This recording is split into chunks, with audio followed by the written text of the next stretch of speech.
Mi jefe masculino me despidió sin saber que soy dueña del 90% de las acciones de la empresa. Hola amigos, esta historia pertenece al canal Umbral Corporación en TikTok. Estaba en plena revisión del informe de ventas cuando la puerta de mi oficina se abrió de golpe.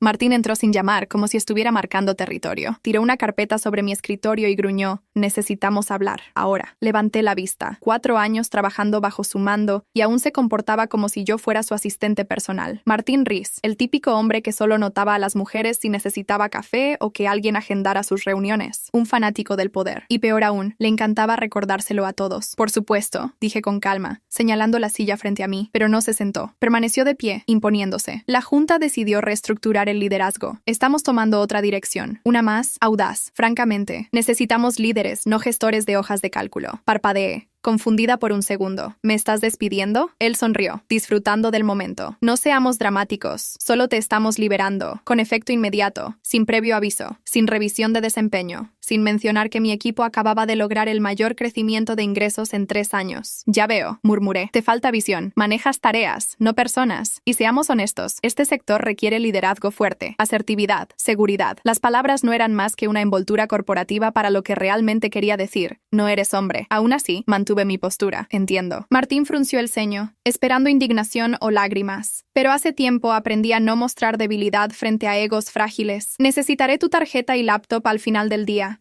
Tu acceso será revocado a las 5 p.m. Asentí. Me levanté y le tendí la mano. Gracias por la claridad, Martín. Él dudó un segundo, sorprendido por mi serenidad, pero me dio la mano. Buena suerte allá afuera. Cuando salió, cerrando la puerta como si hubiera ganado algo, me senté de nuevo. Respiré profundo. No temblaba, no había miedo. Al contrario, me sentía ligera, porque lo que nadie sabía es que no solo era la jefa de un departamento. Hace 2 semanas algo cambió, algo enorme, y había estado esperando este momento. Miré la foto en mi escritorio, mi padre sonriendo el día que inauguramos la primera oficina regional, la misma empresa de la que Martín acababa de despedirme. Me dijiste que esperara, papá, que esperara el momento adecuado. Comencé a empacar, solo lo esencial, una taza de Navidad, algunos cuadernos llenos de ideas que Martín nunca quiso escuchar. Afuera, los murmullos recorrían la oficina como electricidad estática. La despidieron. ¿Qué habrá hecho? Pero yo sonreí, pequeña, serena. Cuando crucé la puerta, dejé atrás el peso de 15 años en esa empresa. No era un final, era una señal. Tomé el celular y envié un único mensaje a mi abogado. Es hora, prepara todo. Su respuesta llegó al instante. Entendido. La reunión de accionistas puede convocarse en 5 días hábiles. Miré una última vez el edificio reluciente bajo el sol. Martín pensaba que había ganado, pero no tenía idea de lo que se venía. 2 semanas antes, estaba sentada en la oficina forrada de madera del abogado de mi familia, el señor Harrington. Frente a mí, un sobre cerrado con un lacre rojo descansaba sobre la mesa. No podía abrirlo hasta que el reloj marcara exactamente las 12:00 del día de mi cumpleaños número 30. Mi padre siempre fue teatral. Creía que los momentos importantes necesitaban rituales. Ese sobre era uno de ellos. «Helena», dijo Harrington con tono pausado, «tu padre dejó instrucciones estrictas. Este sobre debe abrirse el día de tu cumpleaños, ni un minuto antes». Le sonreí con una mezcla de curiosidad y cariño. ¿Es una especie de testamento dramático? ¿Una carta de cumpleaños sorpresa? Él solo sonrió. No iba a arruinar el misterio. Tu padre confiaba en ti más que en nadie. Esa frase se quedó conmigo. Era un peso dulce, pero también una responsabilidad. Él fue el fundador de la empresa. Su visión lo era todo. Cuando murió 5 años atrás, la compañía cambió. Se volvió fría. Mecánica. Martín entró poco después, vendiendo humo a la junta con su MBA y promesas vacías. Desmanteló lentamente la cultura que mi padre construyó. Yo me quedé, tratando de proteger lo que quedaba. Pero ahora entendía que mi padre había previsto que algo así pasaría, y se había preparado. En la mañana de mi cumpleaños, abrí el sobre sentada en la misma poltrona, donde él leía el periódico cada domingo.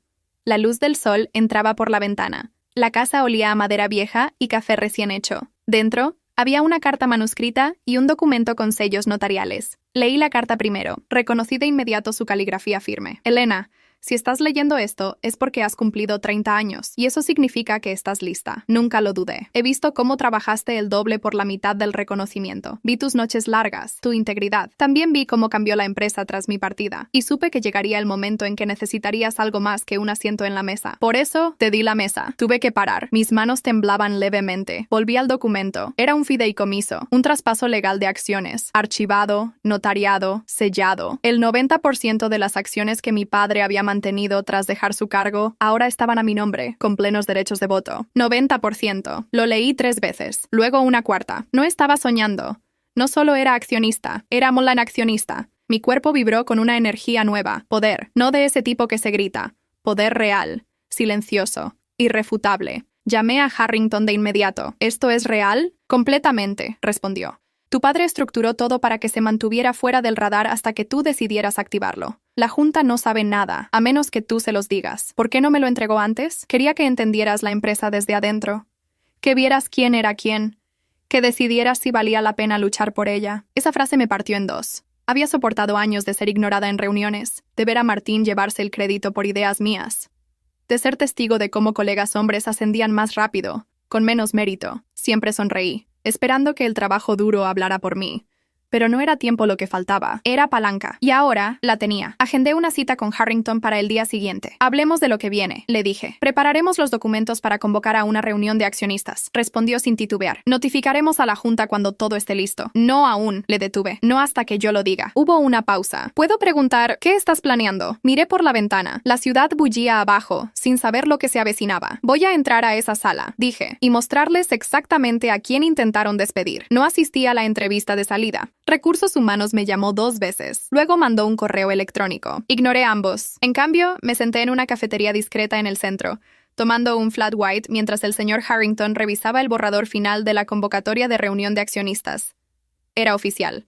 Sobre el papel, yo tenía el 90% del poder de voto de la empresa. Martín ni lo sospechaba. Estaba demasiado ocupado celebrando su victoria. ¿Estás lista?, preguntó Harrington, deslizándome los papeles. Más que nunca, respondí con una sonrisa contenida. Una vez que entreguemos esto, estarás lanzando una granada en su sala de juntas. Ellos sacaron el seguro el día que me despidieron, le dije, firme. El documento era simple, como suelen ser las cosas más poderosas. Una convocatoria a una reunión especial de accionistas, con un único punto en la agenda: revisión de liderazgo ejecutivo y nombramiento de una nueva dirección general. La bomba estaba lista, solo faltaba encender la mecha. Esa tarde me reuní con Caroline Winters, la fiduciaria que había gestionado el fideicomiso desde la muerte de mi padre. Era astuta, elegante, de pocas palabras, pero de memoria afilada como una navaja. He visto cómo ese hombre ha desmantelado el legado de tu padre, ladrillo por ladrillo, me dijo, empujando una carpeta hacia mí. No le debes cortesía. Dentro de la carpeta estaba todo lo que necesitaba: certificados de propiedad, registros legales, un resumen del estado actual de la empresa y un análisis demoledor del liderazgo de Martín. Caída de la satisfacción laboral, aumento alarmante de rotación, privilegios ejecutivos desproporcionados, cifras infladas para maquillar una curva de ingresos estancada. Si esto continúa, dijo Caroline, en 2 años la empresa colapsará. Asentí. Dejaría que los números hablaran por mí. Pasé por el mural del pasillo principal, un óleo de mi padre frente a la primera sede de la empresa, más joven de lo que yo lo recordaba, con su mano sobre el hombro de una niña de vestido rojo.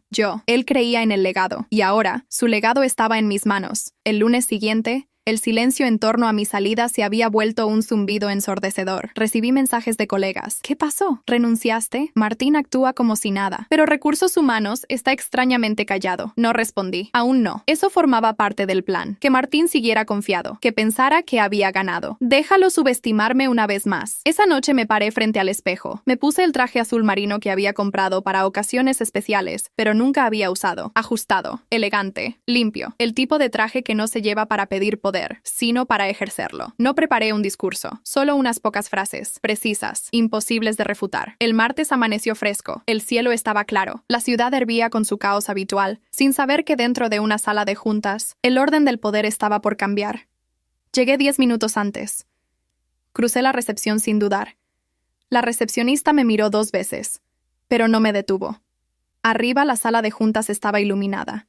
Podía ver siluetas moviéndose detrás del vidrio esmerilado. Harrington me esperaba en el pasillo, con una carpeta en la mano. «Ya están todos», me dijo. «Martín piensa que es otra revisión trimestral. No por mucho tiempo». Alicé mi chaqueta. Respiré hondo. Di un paso al frente. La puerta se abrió con un clic suave. Todas las cabezas se giraron. Las conversaciones cesaron. Martín, en medio de una frase, se congeló al verme entrar. «Elena», dijo, arqueando las cejas. «Esta reunión es solo para miembros de la Junta». Sonreí con cortesía, dejando los documentos sobre la mesa.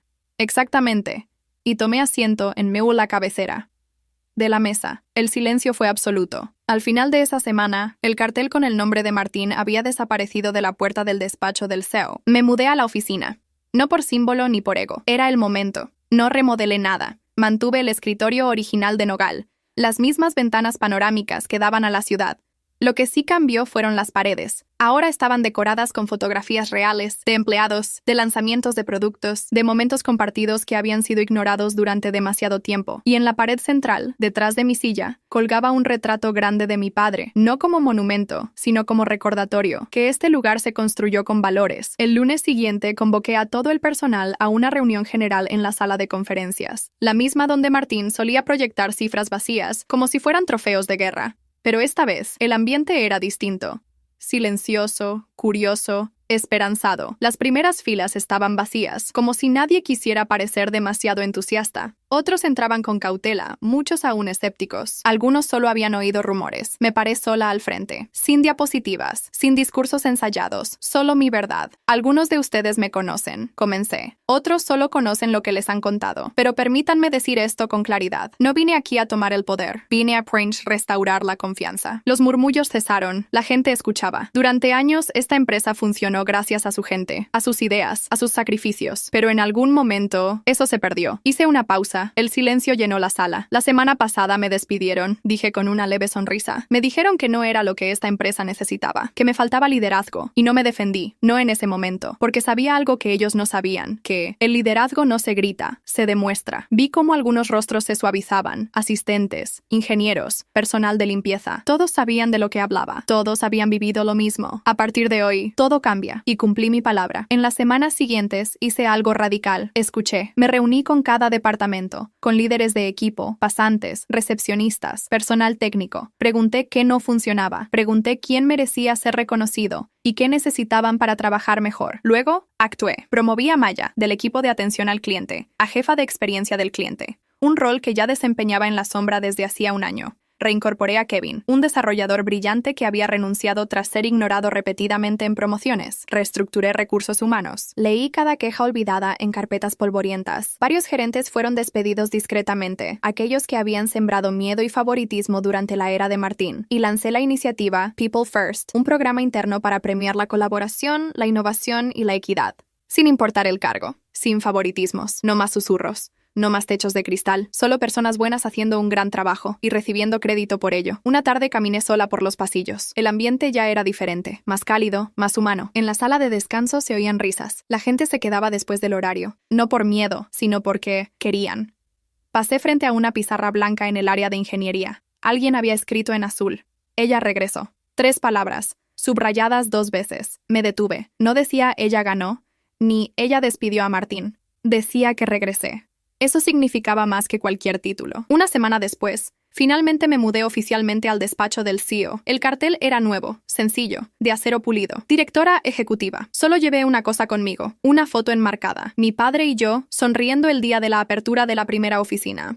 La puse en la esquina del escritorio. Me senté, no con un sentimiento de conquista, sino de continuación. 12 meses después, estaba parada frente a las mismas puertas de vidrio por las que me habían despedido, pero esta vez llevaba un traje a medida, una carpeta de cuero bajo el brazo, y toda la empresa en mi espalda. No sentí ira, no sentí venganza, sentí paz. Al entrar, saludé a la recepcionista. «Buenos días, señora Bren. Elena, por favor», le dije sonriendo. «Todos estamos en el mismo equipo». Subí al último piso. El dominio de Martín ya no existía. No remodelé el lugar por ego, pero lo llené de propósito. Las cifras hablaban por sí solas. Satisfacción del cliente, plus 123%. Retención de empleados, plus 41%. Ingresos, récord histórico. Pero lo más importante no eran los números, era cómo los logramos, con ética, con respeto, con colaboración. La puerta sonó suavemente. ¿Estás lista?, preguntó Maya, ahora jefa de experiencia del cliente. «Lo estoy», respondí, alisando mi blazer. La sala de juntas también era distinta. Por primera vez en la historia, la mitad de la junta eran mujeres, jóvenes, diversas, atentas, preparadas. Antes de comenzar, Richard Tanaka, uno de nuestros nuevos asesores, me señaló. «Elena tiene unas palabras». No había planeado hablar, pero lo hice. «Gracias», comencé. «Gracias por creer en el cambio, por tomar decisiones difíciles cuando las fáciles eran más cómodas, y por ayudarme a reconstruir una empresa que pone a las personas por encima del poder». Hice una pausa. «Alguien una vez me dijo que me faltaba liderazgo», continué, «pero el liderazgo no se trata de volumen ni de títulos. Se trata de visión, de responsabilidad, y del coraje de hacer lo correcto, incluso cuando no es conveniente». Sonreí, no por mostrar fuerza, sino por gratitud. Mi padre fundó esta empresa con esos valores. Hoy, finalmente los estamos cumpliendo. Hubo silencio. Luego, aplausos. No estruendosos, sinceros, cálidos, de esos que uno nunca olvida. Esa tarde, en lugar de regresar directamente a mi despacho, tomé el camino largo, pasé por cada departamento, saludé a cada rostro que antes era invisible. Di 5 a los becarios que acababan de lanzar su primera campaña.